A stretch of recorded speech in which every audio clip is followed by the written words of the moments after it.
Olá, alunos da disciplina Circuitos Elétricos 2. Bem-vindos à aula de hoje. O assunto que iremos abordar é o Teorema de Thevenin e o Teorema de Norton. Vocês já estudaram esses dois assuntos na disciplina de Circuitos Elétricos 1, voltado para a parte de corrente contínua. Aqui a gente vai ver ele aplicado à parte de corrente alternada e vocês vão ver que não tem muita diferença. É só mesmo uma espécie de revisão que a gente vai fazer aqui com relação a essa aplicação. Então, relembrando, esses dois teoremas permitem a substituição de parte do circuito por algo mais simples. Então, se o nosso circuito tiver uma parte fixa, que envolva ali fontes de tensão, de corrente, resistências e reatâncias, nós podemos substituir essa parte fixa do circuito por uma fonte e uma impedância, de modo que o cálculo da parte variável vai se tornar muito mais simples. Então, isso poderia ser aplicado, por exemplo, em algumas análises de circuitos mais elaborados, como circuitos com transistores, por exemplo. É comum a gente aplicar essa questão do Teorema de Thevenin para obter uma simplificação do circuito e poder trabalhar com ele de uma forma mais fácil depois, E aí a questão é a seguinte: se a gente estiver trabalhando com o Teorema de Thevenin, o nosso circuito equivalente vai ter uma fonte de tensão em série com uma impedância, e a carga vem em série também. Se o equivalente for o de Norton, nós vamos ter uma fonte de corrente em paralelo com uma impedância em paralelo com a carga. Lembrando que o mesmo circuito pode ter o seu equivalente Thevenin e o seu equivalente Norton ao mesmo tempo. E o resultado obtido em qualquer um dos três, do circuito original, no equivalente Thevenin e no equivalente Norton, tem que ser o mesmo. Então aqui temos um exemplo de como que esse equivalente é aplicado. Então, primeiro, para o Teorema de Thevenin. Temos aqui um circuito com suas fontes de tensão, resistências, reatâncias, enfim, um circuito completo, a parte fixa dele, e aqui nós temos uma parte onde vai ser conectada uma carga ou algum outro elemento do circuito que é variável, que eu vou precisar, por exemplo, resolver isso daqui várias vezes. Então, se eu analisar o circuito completo, eu vou ter um trabalho muito grande, Igual aqui embaixo, esse circuito já está mais detalhado. Então, imagina, eu tenho aqui um valor de R. Se R for igual a 2 ohms, eu vou calcular tensão e corrente nesse resistor de carga, aqui no final. Se eu quiser mudar esse resistor agora para 10 ohms, eu vou ter que calcular tudo de novo. Então, a ideia do equivalente é transformar essa parte fixa do circuito em simplesmente uma fonte de tensão em série com o resistor RTH, um resistor de Thevenin e uma tensão de Thevenin. Agora, se eu quiser calcular aqui para a tensão e a corrente para diferentes valores de resistor, vai ficar muito mais fácil. Então, a grande vantagem dele é permitir essa simplificação. E aqui a gente tem um passo a passo do que precisa ser feito para calcular o equivalente Thevenin. Então, primeiro, nós temos que fazer o cálculo sem a carga do circuito, que é a parte variável. Nós vamos trabalhar apenas na parte fixa. Depois, nós vamos calcular as tensões no terminal, nos terminais onde estava a carga. E essa tensão vai ser a nossa tensão de Thevenin, o nosso VTH que vai aparecer lá no final. No passo 3, nós vamos remover todas as fontes do circuito. Então, nesse caso, a gente precisa substituir as fontes de tensão por um curto-circuito e as fontes de corrente por um gap, ou seja, vai ficar aberto. E vamos calcular a impedância vista pelos terminais da carga. Essa impedância é o nosso ZTH. Por fim, o equivalente Thevenin é a fonte de tensão VTH que a gente calculou aqui, em série com uma impedância ZTH, que foi calculada aqui no passo 3. E depois vem a carga. Então, nós temos aqui o circuito exemplificando. Então, eu calculo aqui a tensão dos terminais da carga, é o nosso VTH. Depois eu calculo a impedância do ponto de vista da carga, sem as fontes, E agora eu tenho o nosso ZTH. Então, a gente precisa tomar alguns cuidados, Porque, primeiro, quando eu removo a carga do circuito, isso pode eliminar algum outro componente que está em série com a carga. Na verdade, isso vai eliminar outros componentes em série com a carga. Por quê? Se aqui ficou aberto, logo eu não tenho corrente fluindo por esses terminais. Então, se houver algum componente em série com a carga, ele vai ser removido do circuito, porque não tem queda de tensão, então não faz diferença. E por outro lado, se eu remover as fontes, eu tenho que me preocupar se algum outro elemento for removido também, porque, por exemplo, a fonte de tensão é substituída por um curto. Se eu tiver algum elemento em paralelo à fonte de tensão, ele está em paralelo com o curto, então ele foi removido. Se eu estiver removendo uma fonte de corrente, ela é substituída por um circuito aberto, um gap. Logo, se eu tiver algum elemento em série com essa fonte, ele também é removido do circuito, porque não vai ter corrente fluindo por ele. Então, na hora de fazer essas remoções aqui, seja da carga, seja das fontes, a gente tem que tomar esse cuidado.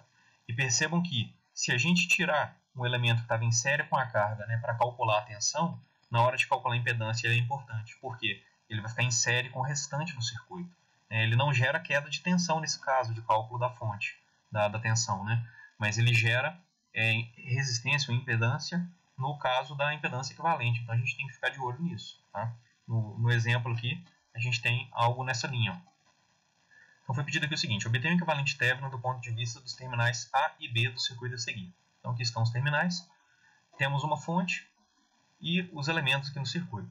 Lembrando, se eu tiver mais de uma fonte no circuito, eu vou usar um dos métodos que a gente viu para análise de circuitos com mais de uma fonte. Então eu posso usar aqui superposição, Malles ou Nosso. Vai ficar a critério de vocês. Mas como o circuito só tem uma fonte, a gente vai partir daquele princípio do cálculo da impedância equivalente.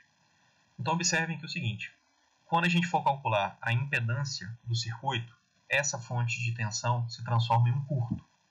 E aí eu vou ter o resistor de 6 ohms em série com o indutor de J2. Lembrando que o circuito aqui já está no domínio da frequência, então não preciso fazer nenhum cálculo, né? Percebam que a indutância e a capacitância já são reatâncias e a fonte apareceu aqui como fasor. Então, nesse caso, os dois aqui estão em série, o resultado dessa série em paralelo com o capacitor e, por fim, em série com o resistor de 5 ohms. Então, tenho a impedância equivalente. Percebam que no cálculo da impedância, nenhum elemento foi removido do circuito. Por quê? Eu não tenho nada em paralelo com a fonte de tensão. Se houvesse um resistor, um indutor em paralelo aqui, ele seria removido. Por quê? No lugar da fonte fica um curto-circuito. Por outro lado, quando a gente for calcular a tensão nesses dois terminais aqui, nós vamos ter o seguinte: como esse circuito está aberto nesse ponto, a queda de tensão nesse resistor de 5 ohms é zero, porque não tem corrente passando por esse ramo.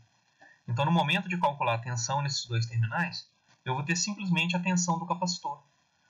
Esse terminal A está ligado no terminal de cima, e o terminal B está ligado ao terminal de baixo, a partir de uma queda de tensão zero. Então, no cálculo da impedância, não tirou nada. No cálculo da tensão, nós vamos remover o resistor de 5 ohms.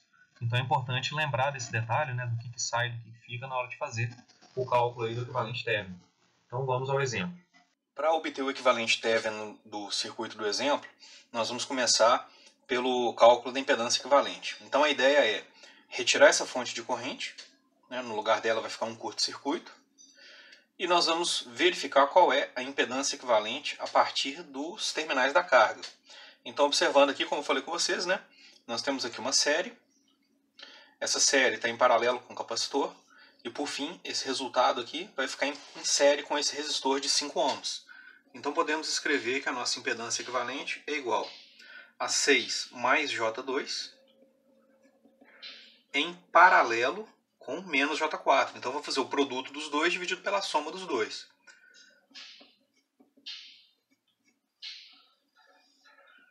Aqui é a soma 6 mais J2 menos J4. E, por fim, em série com o resistor de 5 ohms. Então, resolvendo aqui, né, podemos converter esse número para a forma polar dele. Vai ser 6,32 com ângulo de 18,43. Menos J4 na forma polar é 4 com ângulo de menos 90. E aqui na divisão vai ficar 6, que é a parte real, menos J2, que é o resultado ali da soma dos imaginários. Então a nossa impedância equivalente vai ser esse produto aqui, multiplica módulo por módulo, que vai ser igual a 25,28, e somamos os ângulos, que vai ser igual a menos 71,57 graus.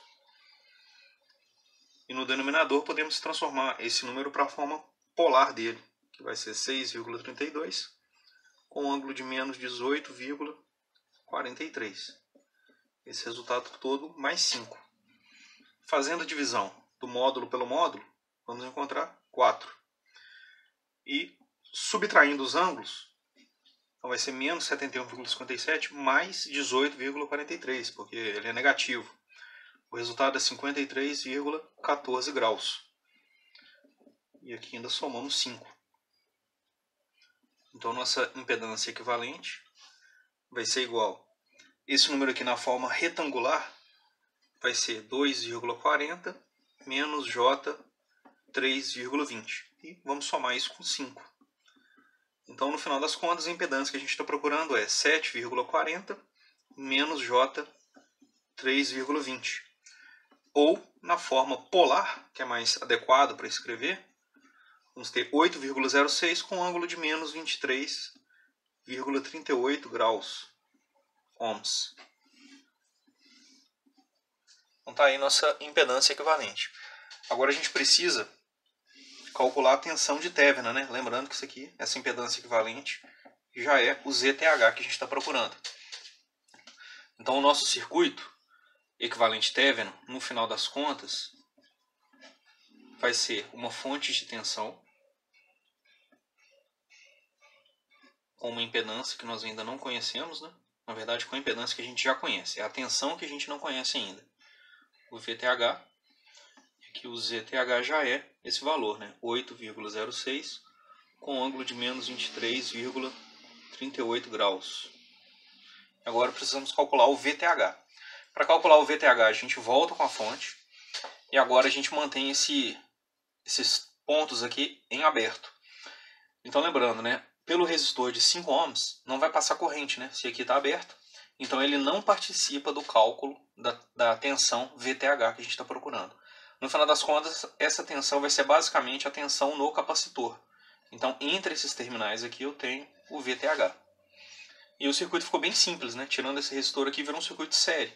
Para calcular a tensão no capacitor vai ser bem fácil. Então primeiro passo, né? Aqui nós calculamos então ZTH. Agora vamos calcular o VTH. Para isso, então, nós vamos ver qual é a impedância equivalente do ponto de vista da fonte. Então, não é esse valor que a gente acabou de calcular aqui. Não se esqueçam disso, né? Tem uma diferença muito grande. Então, a nossa impedância, né, vista pela fonte é simplesmente a soma desses três elementos, porque eles estão em série. Então, tem ali um resistor de 6 mais um indutor J2 menos um capacitor J4. E a nossa impedância equivalente é 6 menos J2. E convertendo isso daí para a forma polar, nós vamos ter 6,32 com um ângulo de menos 18,43 graus. Isso aí do ponto de vista da fonte de tensão. A corrente total desse circuito é a tensão da fonte, 10 com ângulo 30, dividido pela impedância que a gente encontrou.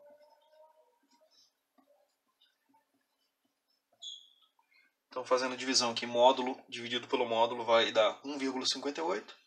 E ângulo menos o ângulo vai dar 48,43 graus amperes. Né? E agora, a tensão do capacitor, que é o nosso VTH que a gente está procurando, vai ser essa corrente vezes a reatância capacitiva, que pode ser escrito como 4 com ângulo de menos 90. Então, o VTH, lembrando, né, que eu calculei a corrente total, essa parte foi ignorada, calculei a corrente total, multiplicando pela reatância eu vou ter a tensão nesse capacitor. Então, multiplicando aqui, nós vamos encontrar 6,32 com um ângulo de menos 41,57 graus volts. Ou seja, esse é o VTH que a gente está procurando. Então, está aqui, ó, 6,32 com um ângulo de menos 41,57 volts. Então, esse é o equivalente Thevenin do nosso circuito. E aí depois a gente vai conectar aqui um resistor, uma impedância de carga qualquer, e o efeito é o mesmo de conectar naquela parte de cima do circuito. Então agora vamos ver uma simulação, esse circuito simulado, né, para verificar se os valores estão batendo aí com o que a gente calculou. Aqui eu fiz a simulação do circuito e considerei aqui o seguinte, que a gente vai trabalhar com uma frequência de 60 Hz. Como vocês viram, o exemplo já estava no domínio da frequência, então não faz diferença qual é a frequência que eu vou usar para fazer a simulação dele. Eu escolhi 60 Hz, mas poderia ter sido 100, 200, 1K, vocês escolhem. É claro que eu só tenho que tomar um cuidado, né? Eu escolhi a frequência de 60 Hz e a capacitância que eu tenho e a indutância devem ser calculadas com base nos 60 Hz. Então, por exemplo, a nossa reatância indutiva era J2. Então eu quero que 2πfL seja igual a J2. Então é só fazer a manipulação da expressão. Nesse caso eu encontrei uma indutância de 5,31 mH. Para o caso da capacitância, a mesma coisa. Eu sei que a reatância capacitiva é menos J4 e eu quero aí trabalhar com 60 Hz. O que eu vou fazer então? 1 dividido por 2πfc tem que ser igual a menos J4. Aí eu faço a manipulação para chegar no valor correto aí da capacitância e da indutância. Então já estão aqui os valores que eu calculei. Lembrando que se vocês optarem por qualquer outra frequência, esses valores vão mudar. A resistência permanece, mas o restante muda. Então aqui primeiro, eu estou fazendo o seguinte. Eu coloquei os elementos do circuito com seus valores adequados e coloquei um ohmímetro para a gente poder medir a resistência de Thevenin. Então dando 2 cliques aqui eu coloquei qual é a frequência de análise? 60 Hz. Foi o que eu escolhi para o meu circuito. Agora quando eu vier aqui em análises, AC análises e mandar calcular as tensões nodais, ele vai me dar aqui o valor da impedância. Então deu 8,06 ohms, está batendo com o que a gente calculou. Se eu clicar nele aqui com essa ponta de prova, eu consigo ver também a fase, né, o ângulo, e a gente vai ver que está batendo com o esperado. Então a nossa impedância de Thevenin está correta. Aqui eu coloquei o mesmo circuito, pensando que é a mesma coisa, né? A única diferença é que eu voltei com a fonte de tensão. Eu tinha tirado ela e aqui ela apareceu de novo. E agora no lugar do ohmímetro, eu estava medindo, né, a impedância de Thevenin, agora eu vou medir a tensão de Thevenin. Então já até apareceu aqui para a gente, 6,32 com ângulo de menos 41,56, também está correto. Aqui vale a pena lembrar que no caso da fonte, né, vocês vão usar essa daqui, o Voltage Generator, e dando 2 cliques nela, vocês vão vir aqui no tipo de sinal e escolher senoidal. E eu coloquei a amplitude, ó, 10 volts, os 60 Hz que eu combinei com vocês lá no início, e a fase dela era 30 graus, né, de acordo com o enunciado do problema. Então está tudo correto, medimos aí a tensão de Thevenin. E aqui à frente eu fiz um teste. Eu peguei o mesmo circuito de novo, o circuito original, e coloquei aqui uma carga de 10 ohms. E peguei o equivalente Thevenin que a gente obteve e coloquei a mesma carga de 10 ohms. Se o equivalente Thevenin estiver correto, o resultado tem que ser o mesmo. Então se eu vier aqui em análises, AC análises, mandar calcular as tensões nodais, eu vou ver que para a carga de 10 ohms eu tenho esse valor de tensão. E no equivalente Thevenin, para a mesma carga de 10 ohms, eu tenho exatamente o mesmo valor de tensão. Isso significa que o nosso cálculo ficou correto, né? Os valores que nós obtivemos estão certos. E além disso, a gente consegue verificar que o equivalente Thevenin funciona, né? A ideia dele foi cumprida. Eu peguei aqui a parte fixa do circuito, substituí por algo muito mais simples, né? Nós podemos ver que aqui tem a impedância equivalente de Thevenin. Lembrando que eu decompus a impedância equivalente em resistência e reatância. Depois eu peguei a reatância, verifiquei que ela é um valor negativo e calculei a capacitância para gerar aquela reatância específica, né? No caso aqui, se vocês quiserem pegar a nossa impedância, que foi 8,06 com ângulo de menos 23,39 e decompor, vocês vão encontrar uma resistência de 7,4 e uma reatância de menos J3,20. Fazendo o cálculo da capacitância, eu encontrei 828,45 microfarad para a frequência de 60 Hz. Se vocês mudarem a frequência, isso daí também vai mudar. Então percebam que os valores aqui bateram, né? Era o que a gente estava esperando e o equivalente Thevenin funcionou da maneira esperada. E agora nós temos o equivalente Norton. Então vocês vão ver que a ideia é muito parecida. Nós temos uma parte fixa no circuito que deve ser substituída por algo mais simples. A diferença é que essa simplificação agora é feita a partir de uma fonte de corrente em paralelo com uma impedância equivalente. Então não tem segredo, né? Eu vou pegar essa parte fixa do circuito, substituir por isso aqui e a carga, né, permanece aqui do outro lado. Então como calcular o valor dessa corrente, que é chamada corrente de Norton, e a impedância, que é chamada impedância de Norton? Aqui apareceu resistência porque só tem resistências, né? Mas no nosso caso nós vamos considerar impedância de Norton. Então a ideia vai ser bem simples, né? Aqui embaixo já está exemplificando o que está acontecendo. Então quando eu quiser calcular a resistência de Norton, é a mesma coisa da resistência de Thevenin. Eu vou remover a fonte do circuito. Então eu tenho aqui, né, uma fonte de tensão, ela foi substituída por um curto. E vou ver qual é a impedância equivalente dos terminais, a partir dos terminais da carga. E quando eu for calcular a corrente de Norton, em vez de calcular a tensão nos terminais da carga, igual a gente fez, o que a gente vai fazer agora é curto-circuitar os terminais da carga e verificar qual é a corrente que flui por aqui. A corrente entre esses dois terminais é a nossa corrente de Norton. E aqui eu deixei isso melhor especificado. Então, a mesma coisa do caso anterior. Primeira parte, né, primeiro passo aqui remover a carga, que é a parte variável do circuito. Depois nós vamos conectar os terminais da carga. Então isso aqui já é novo, né? Vamos fechar um curto-circuito onde estava a carga. A corrente que flui por esses terminais é a corrente de Norton. Depois disso, nós vamos tirar o curto-circuito, remover as fontes, né? Do mesmo jeito, curto para a fonte de tensão e gap para a fonte de corrente. E agora a gente calcula a impedância equivalente do ponto de vista da carga, ou seja, é o mesmo passo para a impedância de Thevenin. E aí teremos agora a impedância de Norton. E o equivalente de Norton é constituído pela corrente de Norton em paralelo com a impedância de Norton e com a carga. De uma maneira alternativa, a gente pode escrever isso aqui. A resistência de Norton é igual a de Thevenin, ou a impedância de Norton é igual à impedância de Thevenin. Enquanto que a corrente de Norton é a tensão de Thevenin dividido pela resistência de Thevenin, ou pela impedância de Thevenin. Então, se eu já tiver obtido o equivalente de Thevenin, que foi o que a gente fez no exemplo, para chegar no equivalente Norton é muito mais fácil. Eu posso simplesmente aplicar esses valores que já foram calculados anteriormente. E é exatamente o que a gente tem aqui. É o mesmo circuito do exemplo anterior e foi pedido aqui. Ó, determine o equivalente Norton do ponto de vista dos terminais A e B. Ou seja, eu já tenho o equivalente Thevenin desse circuito, então, para chegar no Norton dele vai ser muito mais simples. Vamos verificar como isso daí vai ficar. Para obter o equivalente Norton, o caminho mais fácil, sendo que a gente já tem o equivalente Thevenin na mão, é aproveitar os valores já calculados. É claro que, como eu falei com vocês, né, nós podemos obter a impedância equivalente Norton também, seguindo os mesmos passos do Thevenin, e a corrente Norton, para chegar a esse resultado, é só fechar um curto-circuito onde estava conectada a nossa carga e avaliar qual é a corrente que está passando por ali. Então vamos lá.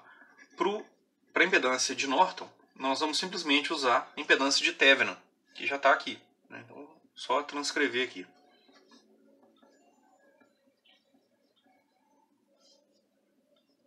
Para calcular a corrente de Norton, nós podemos aplicar aqui a tensão de Thevenin pela impedância de Thevenin. Ou seja, 6,32 com ângulo de menos 41,57 graus, dividido por 8,06 com ângulo de menos 23,39 graus. Fazendo a divisão, então, nós vamos encontrar 784,12 com ângulo de menos 18,18 graus miliamperes. Então isso significa que se a gente voltar no circuito anterior, né, no exemplo que a gente resolveu, e curto-circuitar os terminais onde estaria a carga, né, se eu fechar um curto-circuito aqui, ó, a corrente que vai fluir por esse circuito vai ser a própria corrente de Norton.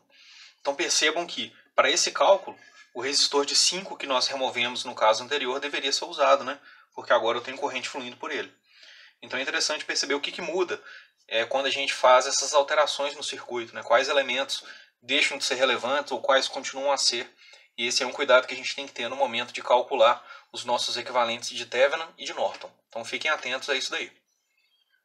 E aqui nesse segundo exemplo, eu coloquei de novo aquele circuito Thevenin que já gerou o resultado esperado, né, de uma maneira simplificada. Nós já verificamos que esse resultado está correto para a carga de 10 ohms. E agora eu peguei os dados que a gente obteve no equivalente Norton e coloquei aqui também nesse circuito. Então verifiquem que eu coloquei a mesma carga, né, 10 ohms, no circuito original e no Thevenin nós vimos que bateu. Agora comparando o Thevenin com o Norton, nós percebemos que bateu de novo. O valor de tensão está correto e o ângulo deu uma diferencinha de 20 miligraus, né? Ou seja, é só uma questão mesmo de arredondamentos. Então, os valores foram os esperados, né? O equivalente Thevenin funcionou, o Norton também está funcionando e está tudo correto. Se vocês quiserem simular o equivalente Norton, observem que a fonte de corrente tem que ser um gerador de corrente. Ele não aparece na aba Basic. Vocês têm que vir aqui em Fontes, Sources. Ele apareceu aqui, ó, Current Generator. E a ideia é a mesma. Duplo clique. Nós vamos escolher um sinal senoidal. A amplitude que a gente obteve no cálculo está aqui. A frequência também 60 Hz, né? E a fase dessa corrente também apareceu aqui. Lembrando que a impedância é a mesma, né? Então peguei simplesmente os mesmos elementos que estavam aqui, repeti aqui, e coloquei a corrente de acordo com a divisão, né, da tensão de Thevenin pela impedância de Thevenin, igual a gente fez no cálculo do exemplo. Então verificamos que o equivalente Norton também funcionou. E aqui eu voltei no circuito original só para mostrar que aquela questão, né, de fechar o curto-circuito e calcular a corrente pelos terminais da carga também funciona, né? Um dos jeitos de obter a corrente de Norton é como nós fizemos no cálculo, que é dividir a tensão de Thevenin pela impedância de Thevenin. Mas se a gente fechar o curto-circuito e medir a corrente no curto, o resultado da corrente é o mesmo obtido no cálculo, né? Vocês vão ver que tem uma pequena diferença aqui no valor da amplitude, mas está relacionada à questão dos arredondamentos.